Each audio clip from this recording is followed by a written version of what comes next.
인간은 사회적 동물이다. 세 사람이 한 자리에 모이면 그 의견이 모두 다르다. 당신의 의견이 비록 옳다고 하더라도 무리하게 남을 설득시키려고 하는 것은 현명하지 않다. 모든 사람들은 설득당하기를 싫어하기 때문이다. 의견이란 못질과 같아서 두들기면 두들길수록 자꾸 앞이 들어갈 뿐이다. 진리는 인내와 시간에 따라 절로 밝혀질 것이다. 지혜로운 사람은 죽음에 대한 생각으로 시간을 보내기보다 삶에 대한 생각을 하는데 시간을 쓴다. 두려움은 희망 없이 있을 수 없고 희망은 두려움 없이 있을 수 없다. 같은 것이라도 동시에 좋거나 나쁘거나 그저 그럴 수 있다. 예를 들면 음악은 우울한 이에게는 좋은 것이고 슬픈 사람에게는 나쁜 것이며 귀가 먼 사람에게는 좋지도 나쁘지도 않다. 죄악은 자연 상태에서 생겨날 수 없고 무엇이 좋고 나쁜지 만장일치로 판단하는 시민사회에서 결정된다.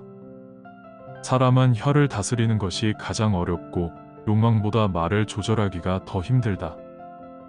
모든 사람이 말하는 능력만큼의 침묵할 능력도 가지고 있다면 이 세상은 더욱 행복해질 것이다. 사람들에게 뭐가 제일 좋으냐고 물으면 부귀, 명성, 쾌락의 세 가지로 귀결된다. 사람은 이 세 가지에 너무 집중하기 때문에 다른 좋은 것은 거의 생각하지 못한다. 돈, 명예, 쾌락은 다른 목적을 위한 수단이 아니라 그 자체가 목적인 오직 해로운 것일 뿐이다. 반대로 그것을 수단으로 추구하며 어떤 수준을 넘어서지 않는다면 욕망은 해로운 것과는 거리가 멀어진다. 그것은 오히려 바람직한 목적을 성취하는 데 크게 기여하며 우리는 이 사실을 우리 시대에서 목격하고 있다. 현자는 어떻게 많은 일을 할 수 있는가? 쾌락만을 쫓아다니고 있는 어리석은 사람에 비해 현자가 얼마나 뛰어나는가는 스스로 명백해진다.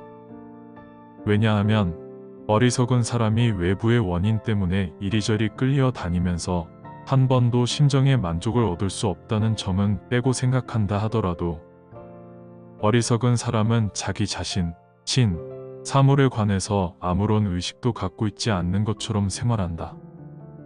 따라서 외부의 원인이 멈추면 그 또한 순식간에 그러한 양상을 집어치운다는 식의 태도를 하고 있으니 말이다.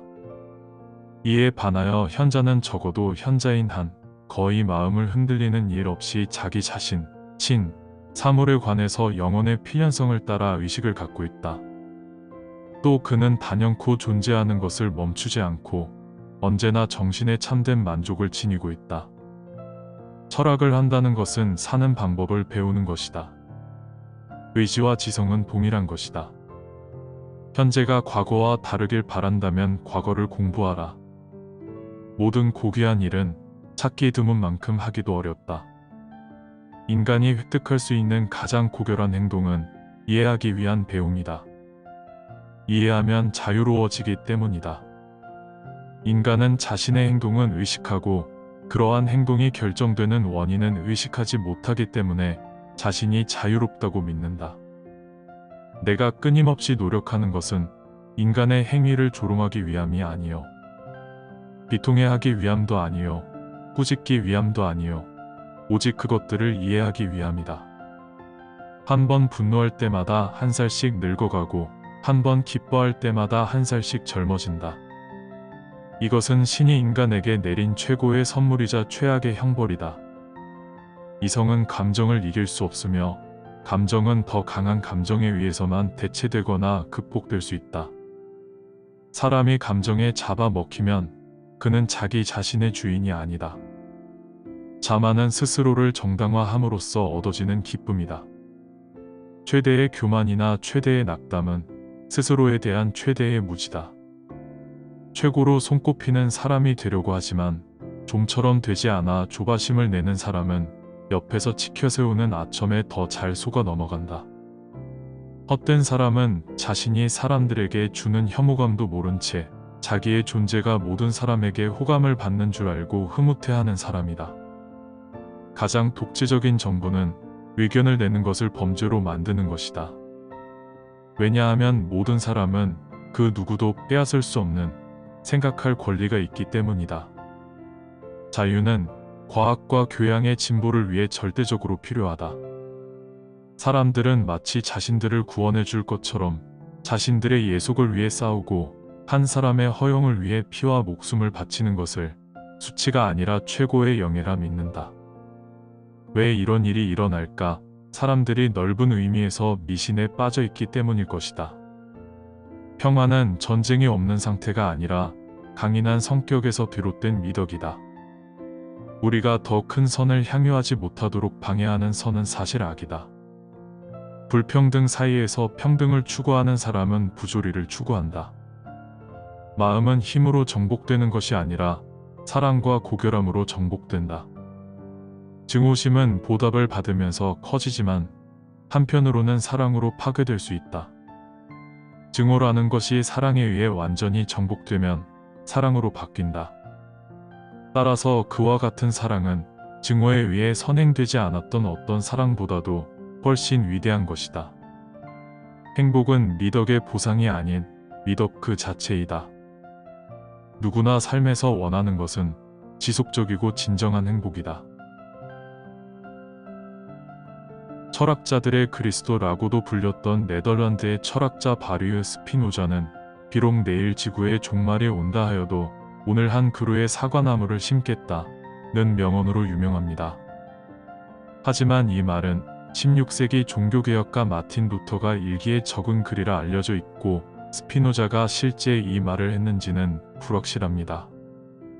다른 이들의 추측으로는 스피노자가 우주 삼라만상에 저마다 고유한 존재 의지가 있고 그 존재 의지에 충실한 삶을 살아야 한다고 주장했기에 위 명언과 연결됐을 것이라 말합니다.